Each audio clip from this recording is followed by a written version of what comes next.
Hélicoptère avec vous voyez, cette bulle proéminente sur l'avant, ça lui donne une certaine gueule, comme j'aime le dire. Donc le système de flottabilité secours qui n'est pas intégré au fuselage mais qui est bien à l'extérieur de l'appareil. Très utile dans la marine, ces bouées se déclenchent automatiquement au contact de l'eau salée.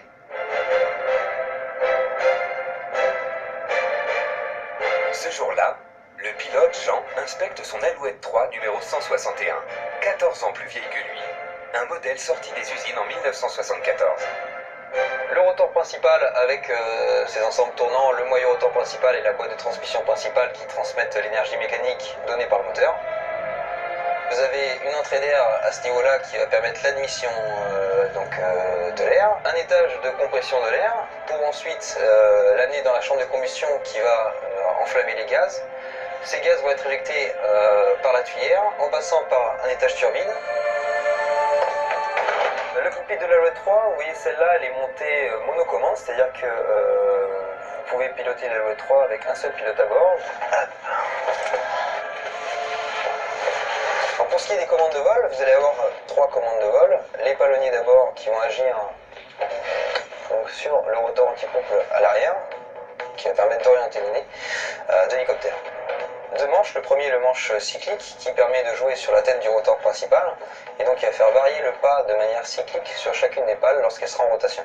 Le deuxième qui est le manche collectif, donc le pas collectif qui va jouer sur le même angle de pas des 3 pales en même temps sur la tête rotor. Dès que j'appuie sur les commandes, il va y avoir en fait très peu de composants entre les manches et les palonniers et derrière les commandes de vol c'est du direct.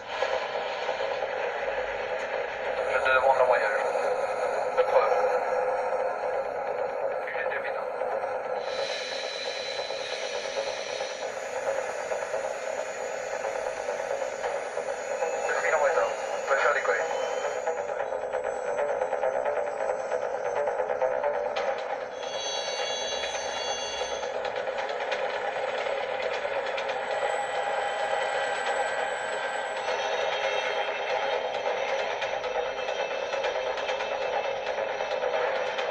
Dans cet entraînement sur mer, à l'ouest de la presqu'île de Crozon, l'Alouette 3 va à nouveau faire preuve de sa stabilité.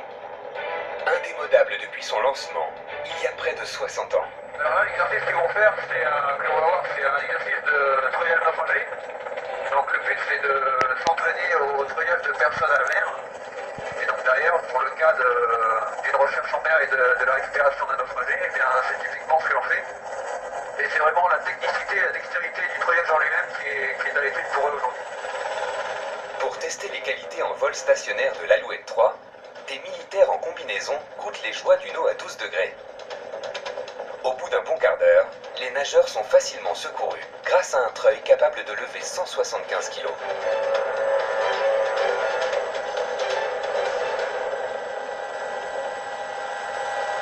L'Alouette, la plus ancienne qu'on a ici à la Vente d'Azès, elle a une plaque de baptême de 1961. Maintenant, hormis cette plaque de baptême, je ne suis pas sûr qu'il y ait une seule pièce qui date de 61 et l'Alouette est, dans la marine en tout cas, le seul hélicoptère qui n'a pas de durée de vie prévue. Donc tant qu'on a des pièces de rechange, on pourra faire voler des Alouettes.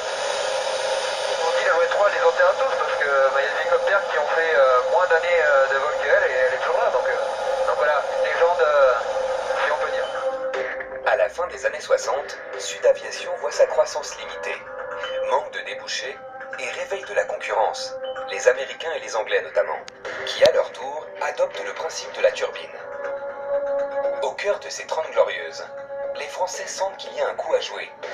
Ils ont le savoir-faire, maîtrisent la technologie. À Marignane, Sud Aviation devient aérospatiale et décide de changer de cap. Les dirigeants de l'époque ont été amenés à imaginer des machines pour intéresser les civils, les militaires d'autres pays que la France et la Grande-Bretagne. Alors, ils ont lancé des produits nouveaux, et ces produits nouveaux, c'est écureuil, dauphin et puis super puma. C'est l'époque du premier choc pétrolier. La consommation des hélicos devient un critère essentiel. Pas une bonne nouvelle pour la gourmande Alouette 2, 10 ans déjà, et quelques rides face aux nouvelles machines américaines, plus économes. Pour son écureuil qui doit la remplacer, René Mouille retourne à sa table de dessin. Il s'attaque à la pièce maîtresse d'un hélico, la plus technique, le moyeu rotor, qui assure le lien entre la turbine et les pales.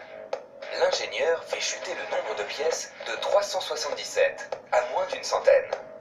Le résultat, c'est le Starflex, une pièce simplifiée en composite qui équipe aujourd'hui encore les modèles phares de la gamme. Starflex, c'est le bonheur à entretenir. Pour nos clients, ça a été vraiment une révolution. Je peux porter du mot. Ouais. D'une part, on n'a plus de graissage. Sur une Alouette 3, je crois qu'une Alouette ou une Alouette 2, l'Alouette 3, on doit être aux environs d'une vingtaine de points de graissage sur le moyeu rotor. Là, on n'a plus du tout de points de graissage. Donc du temps en moins à consacrer en maintenant sur la machine. Une tête rotor en composite et simplifiée sur un hélico voulu rustique. 2 places à l'avant, une cabine modulable pour multiplier les configurations possibles. L'écureuil est bien né. Avec plus de 5000 exemplaires construits, il deviendra l'un des plus grands succès de l'histoire mondiale de l'hélico. Une star de cinéma. Quand vous voyez un hélicoptère, un petit hélicoptère dans un film, aujourd'hui, c'est forcément un écureuil. Il est utilisé aux États-Unis par des services comme la police. La police de Los Angeles a des écureuils. Le Los Angeles Police Department est équipé d'écureuils. Il y a en vol au-dessus de Los Angeles, 24 heures sur 24, un écureuil qui vole. 40 ans après sa présentation, si l'écureuil est resté similaire en apparence, sa puissance, elle, a considérablement augmenté. Celui-ci est un B3, une version haute performance sortie en 1996, et ici pilotée par le Suisse Stéphane Thoman, aux petits soins avec sa machine. Même si la machine elle est contrôlée le soir, moi j'aime bien faire toujours un petit tour. Il y a beaucoup plus grand, mais pour ce qu'on fait, ça va très bien. S'il n'y a pas de crack dans les élastomères. C'est une machine, tous les jours, vous la sortez du hangar, vous volez 5 heures, vous la rangez dans le hangar, il faut la soigner, lui gratter le museau de temps en temps aussi pour lui dire qu'elle travaille bien. Mais c'est une machine qui est formidable, quoi. Chaque jour, une nouvelle mission.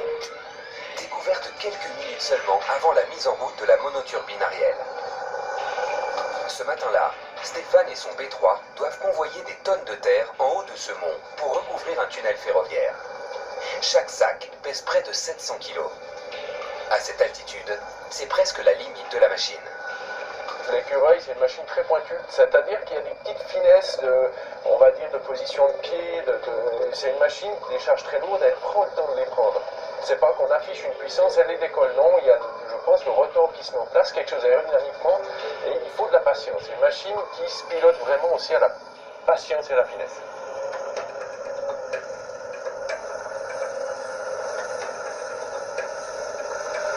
Dans ce canton de Gruyère, Stéphane reçoit une requête de fin de journée, pas prévue au programme. Il faut descendre dans la vallée la fraise d'une dameuse. Un équipement bien connu des skieurs, extrêmement lourd, même pour un écureuil dernière génération. Vu l'altitude et la température aujourd'hui, je pense qu'on est un peu aux limites de la machine, ouais.